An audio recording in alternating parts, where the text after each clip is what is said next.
Sialan sungguh nyata. Kamu tidak dibangun berbeda. Kamu dibangun tidak nyaman. Jenis energi yang tidak muat di saku siapapun. Tidak bisa disalin. Tidak bisa dikloning. Tidak bisa dijadikan merek. Kamu masuk ke sebuah ruangan dan tiba-tiba tenggorokan semua orang kering seolah mereka menelan rahasia mereka sendiri. Ini bahkan bukan tentang apa yang kamu katakan. Ini karena kamu ada di sana. Mereka bisa mencium bau kekacauan yang membesarkanmu. Mereka bisa merasakan badai yang kamu selamatkan sebelum sarapan. Kamu membuat mereka gugup tanpa berusaha. Karena keheninganmu berdengung seperti rambu peringatan yang iblis sendiri akan berhenti untuk membacanya. Lihat, mereka menginginkan berbeda, tetapi hanya jika terlihat cantik. Hanya jika bisa dipasarkan. Kamu adalah jenis berbeda yang membuat orang palsu glitch. Jenis kehadiran yang tidak meminta izin, ia memerintahkan gravitasi. Kamu tidak datang dari kutipan motivasi dan rutinitas pagi. Kamu datang dari ruang bawah tanah neraka di mana self-help dieja dengan bekas luka. Kamu tidak dipoles. Kamu diuji tekanan. Dan sekarang ketenanganmu bukanlah kedamaian. Itu disiplin. Senyummu bukanlah keramahan. Itu penahanan. Kamu tidak mengejar perhatian karena kamu ingat rasanya menjadi tak terlihat. Kamu tidak memohon pengertian karena kamu belajar sejak dini bahwa kebanyakan orang bahkan tidak bisa menangani pantulan bayangan mereka sendiri. Apalagi milikmu. Itu sebabnya mereka berkedut ketika kamu muncul. Kamu mengingatkan mereka seperti apa wujud nyata. Dan nyata itu tidak cantik. Nyata tidak memakai filter. Nyata tidak menjelaskan diri. Nyata tidak mengecil hanya untuk membuat yang lemah merasa tinggi. Kamu dibangun tidak nyaman agar dunia harus menggeliat hanya untuk mengikuti kebenaranmu. Kamu membuat mereka mempertanyakan kepercayaan diri mereka, tujuan mereka, seluruh kepribadian mereka. Dan itulah lucunya, bukan? Mereka pikir mereka mengamatimu, mempelajari gerakanmu, membedah vibe-mu. Tapi kamu adalah cermin. Setiap kali mereka melihatmu, mereka melihat apa yang bisa mereka capai jika mereka tidak takut ketika hidup menjadi buruk. Kamu tidak memamerkan rasa sakitmu, kamu mempersenjatainya. Kamu tidak membicarakan tekanan, kamu menjadi tekanan itu. Itulah arti sebenarnya dari dibangun tidak nyaman. Kamu belajar bernapas di tempat orang lain tersedak. Kamu belajar tersenyum melalui kekacauan. Bukan karena itu lucu, tapi karena kamu memilikinya. Kekuatan verse performa aku melihat kalian, para alfa palsu. Dada membusung, rahang terkunci, suara 2 oktav terlalu rendah. Seolah kalian melatihnya di depan cermin sebelum muncul. Kalian ingin menguraikan aku?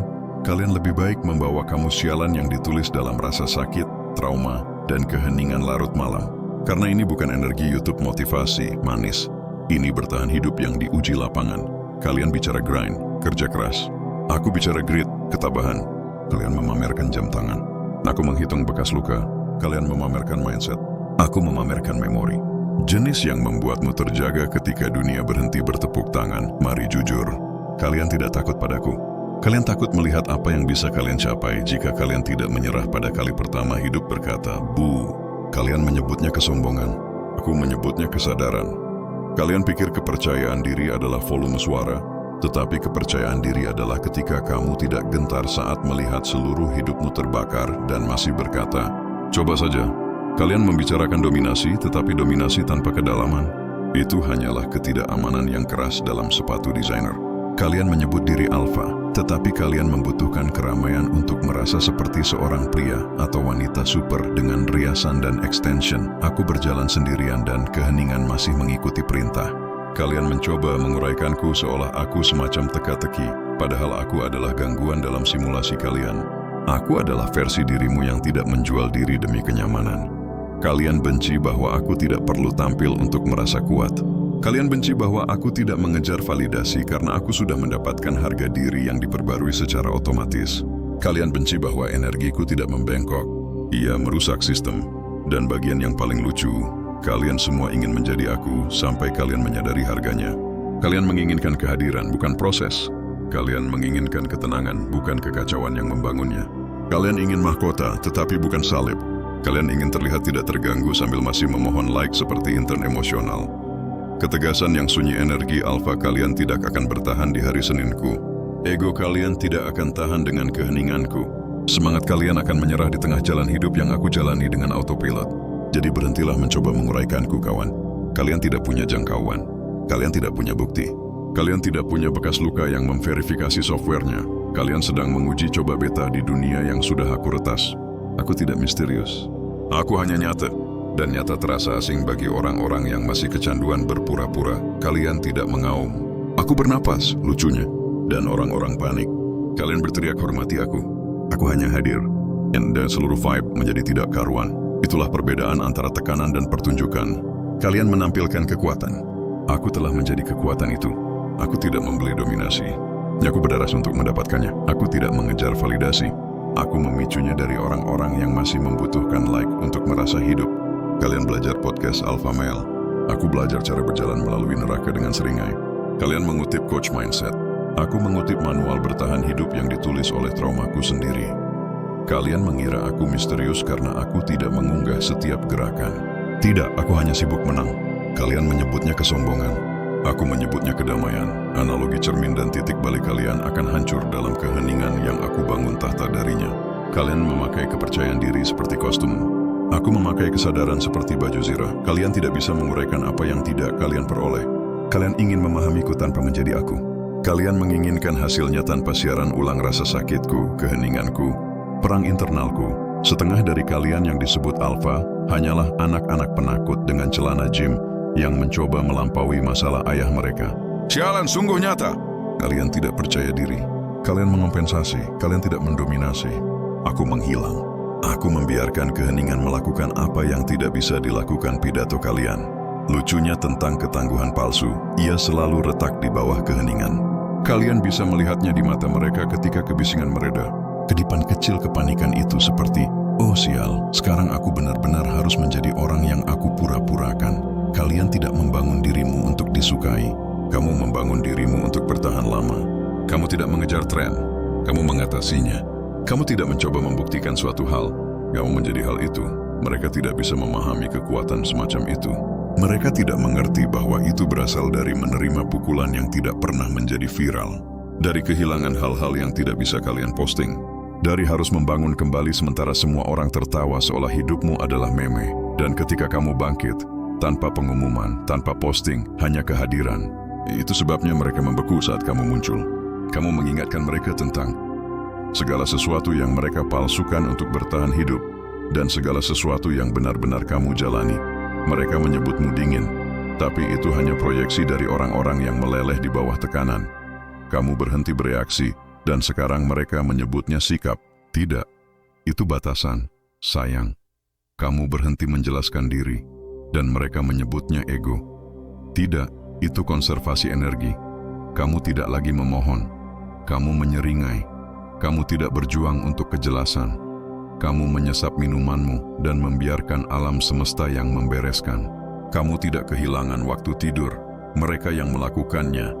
Karena tidak ada yang memakan kepalsuan hidup lebih cepat daripada melihat orang yang mereka coba hancurkan mulai bersinar dalam kedamaian. Kamu menjadi keheningan yang tidak bisa mereka tahan. Ketenangan yang membuat kekacauan gugup. Cermin yang tidak bisa mereka tatap tanpa melihat semua topeng meluncur lepas. Dan itulah punchline-nya. Kamu tidak menghancurkan mereka. Kamu hanya berhenti ikut bermain. Mereka mengira detasemenmu adalah gangguan. Mereka keliru. Detasemenmu adalah disiplin operasional. Aku tidak mengusir orang karena aku kejam. Aku mengusir mereka karena energiku terlalu mahal untuk diberikan secara cuma-cuma kepada paru-paru yang hanya datang untuk menghirup oksigen emosional. Aku telah mencapai tahap di mana red flag tidak lagi membuatku cemas. Aku melihat red flag itu, mencatatnya, dan menganggapnya sebagai peringatan keselamatan yang menyelamatkan waktu. Aku tidak lagi membutuhkan tes. Penglihatan X-ray-ku pada kepalsuan sudah terkalibrasi. Aku bisa mencium bau ketidakjujuran dari 3 zona waktu jauhnya. Mereka bilang kamu terlalu jaded. Tidak. Aku hanya terlalu banyak melihat siaran ulang. Aku telah melihat skenario yang sama, pengkhianatan yang sama, janji yang sama, kehancuran yang sama, berulang kali. Bagaimana mungkin aku tidak bosan? Aku tidak sinis. Aku seorang sejarawan yang muak dengan pola berulang. Aku tahu mengapa mereka tidak bisa menguraikan aku. Mereka masih beroperasi pada tingkat di mana motivasi terukur dari luar. Like, uang, pujian. Aku telah memotong kabel itu. Aku beroperasi dengan baterai nuklir internal yang dipicu oleh rasa sakit masa lalu.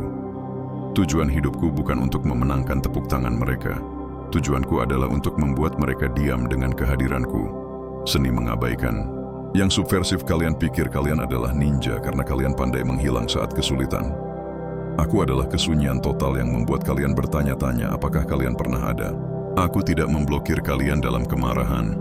Aku memblokir kalian sebagai tindakan sanitasi spiritual. Aku tidak berutang drama pada siapapun. Aku tidak lagi bernegosiasi dengan kekonyolan. Aku tidak menjelaskan ulang batasan. Aku tidak perlu meyakinkan siapapun tentang nilaiku. Karena, lihatlah, harga diriku bukan untuk didiskusikan. Itu adalah fakta yang sudah terverifikasi oleh neraka yang aku lewati. Dulu, aku akan berjuang untuk kursi di meja mereka. Sekarang, aku membangun meja lain di ruangan yang berbeda, dan mereka harus membayar sewa hanya untuk mengintip melalui celah pintu. Aku tidak menghindari konfrontasi. Aku menghindari pengulangan. Dan mereka menyebutnya sikap, padahal itu efisiensi. Aku tidak lagi membuang energi emas untuk memperbaiki kesalahpahaman yang disengaja. Jika mereka ingin salah mengerti, biarkan. Itu adalah hukuman mereka sendiri. Aku tidak akan menjadi guru bagi orang-orang yang tidak mau belajar. Humor sebagai senjata eksistensial inilah rahasia terbesarku. Humorku bukan alat coping. Ia adalah senjata yang telah diasah hingga mematikan. Aku mengubah trauma menjadi punchline, bukan hanya untuk menertawakan rasa sakit. Aku melakukannya untuk mengendalikan narasinya. Jika aku bisa membuatmu tertawa tentang hal yang seharusnya menghancurkanku, maka kekuatan cerita itu adalah milikku, bukan milik musuhku. Aku tertawa saat krisis karena itu satu-satunya respons yang benar-benar jujur.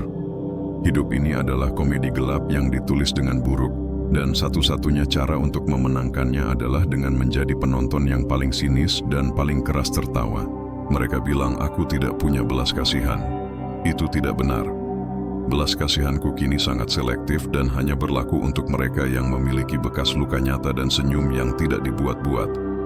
Aku punya belas kasihan yang tak terbatas untuk orang yang nyata dan nol toleransi untuk yang palsu. Aku tahu persis apa yang mereka lakukan. Mereka mencoba menguraikan ketenangan. Mereka berpikir, dia pasti menyimpan dendam. Dia pasti akan meledak. Dia pasti akan posting kutipan sedih pukul 2 pagi. Mereka memprediksi reaksimu berdasarkan riwayat kegagalan mereka sendiri. Dan ketika kamu tidak melakukan semua itu, pikiran mereka macet total. Mendefinisikan, ulang kekuatan kalian bicara kekuatan. Kekuatan bukanlah teriakan terkeras. Kekuatan adalah ketenangan yang paling mantap ketika semua orang di sekitarmu panik. Kekuatan adalah kemampuan untuk tidak bereaksi terhadap provokasi yang dirancang untuk menarikmu kembali ke kekacauan mereka. Aku tidak lagi ingin terlihat tangguh. Aku ingin terlihat tidak tertarik. Itu lebih kuat. Aku mengamati alfa mereka, yang perlu mengumumkan dominasi dengan bahasa tubuh yang kaku dan kata-kata kasar. Aku, sebaliknya, hanya hadir. Kehadiranku adalah gelombang kejut yang tenang. Ketika aku berjalan masuk, energinya tidak menanyakan siapa yang bertanggung jawab. Energinya menyatakan fakta itu tanpa kata-kata. Mereka tidak bisa menerima bahwa aku tidak membutuhkan pack, kelompok. Aku adalah badai itu sendiri. Mereka membutuhkan pengikut. Aku mengumpulkan pelajaran. Mereka ingin terlihat baik. Aku ingin bertahan lama. Aku tidak mengejar kebahagiaan. Aku mengejar kejelasan. Kebahagiaan adalah soft drink yang manis. Kejelasan adalah whisky yang membakar, yang membuatmu melihat segalanya dengan tajam. Tidak peduli betapa jeleknya itu. Sumpah untuk diri yang unapologetik, aku tidak lagi meminta maaf karena terlalu banyak. Aku menyadari bahwa aku tidak berlebihan. Mereka hanya terlalu basic. Aku dulu mengecil agar orang lain tidak merasa kecil. Sekarang, aku berdiri tegak dan membiarkan mereka menghadapi ketidakamanan mereka sendiri. Aku tidak lebih baik, aku lebih seimbang. Aku tidak dingin, aku terkendali. Aku berhenti menjadi terapis gratis untuk orang-orang yang hanya ingin membuang sampah emosional, lalu pergi tanpa berterima kasih. Aku berhenti berjuang untuk tempat di meja di mana makanannya palsu. Aku menyadari kedamaian tidak ditemukan. Kedamaian dibangun bata demi bata, batasan demi batasan. Dan sekarang, setiap kali aku berjalan ke sebuah ruangan, yang palsu merasa terbuka dan yang nyata merasa terlihat. Itulah perbedaannya. Aku tidak membangun diriku untuk disukai. Aku membangun diriku untuk bertahan. Aku tidak mencoba membuktikan suatu poin. Aku menjadi poin itu. Dan itulah mengapa mereka menatap. Bukan karena mereka membenciku, tapi karena jauh di lubuk hati, mereka tahu aku berjalan melalui api dan entah bagaimana keluar sambil tertawa. Tawa itu, senyum kecil yang bengkok yang kamu berikan ketika seseorang mencoba mempermainkanmu. Itulah yang paling membuat mereka takut, karena itu bukan lagi kemarahan. Itu kesadaran. Kamu sudah melihat punchline-nya 10 langkah di depan. Mereka ingin kamu bereaksi seperti dulu. Mereka ingin kamu tergelincir kembali ke kekacauan demi mengenang masa lalu. Maaf, manis. Langganan itu sudah kedaluarsa. Aku tidak lagi berargumen. Aku membuat faktur. Aku tidak lagi membalas. Aku menghilang. Aku tidak lagi membalas dendam. Aku membiarkan karma menggunakan para pembenciku sebagai properti panggung. Itu adalah pertunjukan full time. Aku tidak menyimpan dendam. Aku menyimpan standar. Perbedaan besar. Aku tidak pahit. Aku hanya alergi terhadap omong kosong. Toleransi telah kedaluarsa. Kesabaran telah ditarik. Dan akses tidak dapat dikembalikan. Epilog. Kedamaian yang mengerikan lucunya, keheninganku membuat orang mengaku. Kamu bahkan tidak perlu bertanya. Mereka hanya mulai menjelaskan hal-hal yang tidak kamu singgung. Rasa bersalah itu insomnia. Mereka masih berpikir mereka bisa membacamu. Oh, aku tahu tipemu. Tidak, kamu tidak tahu. Tipeku dihentikan produksinya setelah Tuhan lelah memperbaiki penirunya. Ketenangan ini adalah energi pasca apokaliptik. Aku sudah di sana, sudah melakukannya, membangun tahta dari puing-puing. Aku tidak lagi berargumen. Aku menyeringai. Aku tidak berjuang untuk kejelasan. Aku menyesap minumanku dan membiarkan alam semesta yang menyortir. Mereka yang tidak bisa tidur, karena tidak ada yang menghancurkan kepalsuan hidup lebih cepat daripada melihat orang yang mereka coba hancurkan mulai bersinar dalam kedamaian. Kamu menjadi keheningan yang tidak bisa mereka tahan, ketenangan yang membuat kekacauan gugup, cermin yang tidak bisa mereka tatap tanpa melihat semua topeng meluncur lepas. Dan itulah punchline-nya. Kamu tidak menghancurkan mereka, kamu hanya berhenti ikut bermain. Kamu menyembuhkan diri begitu keras hingga terlihat ilegal. Kamu tertawa terlalu mudah sekarang, tidur terlalu nyenyak, bersinar terlalu terang. Kedamaian, itu membuat mereka mondar-mandir seolah mereka berutang sewa padamu. Kamu tidak hanya meningkatkan level, kamu meninggalkan seluruh permainan. Sekarang mereka bersumpah kamu pikir kamu lebih baik. Tidak, kamu hanya berhenti menurunkan frekuensi untuk menyesuaikan diri dengan ruangan. Kamu tidak lebih baik. Kamu lebih seimbang. Kamu tidak dingin. Kamu terkendali. Kamu belajar bahwa damai itu tidak membutuhkan izin, hanya batasan dan pemutusan wifi. Ketika kamu berjalan masuk, udaranya bergeser. Bukan karena kamu keras, tapi karena energimu berbicara dengan lancar. Jangan buang waktuku. Kamu menjadi apa yang semua orang pura-purakan online. Berpusat, sadar, selesai menjelaskan diri. Kamu tidak dingin, kamu mahal. Dan kebanyakan orang tidak mampu membeli kedamaian yang kamu bayar dengan darah, keheningan, dan harga diri.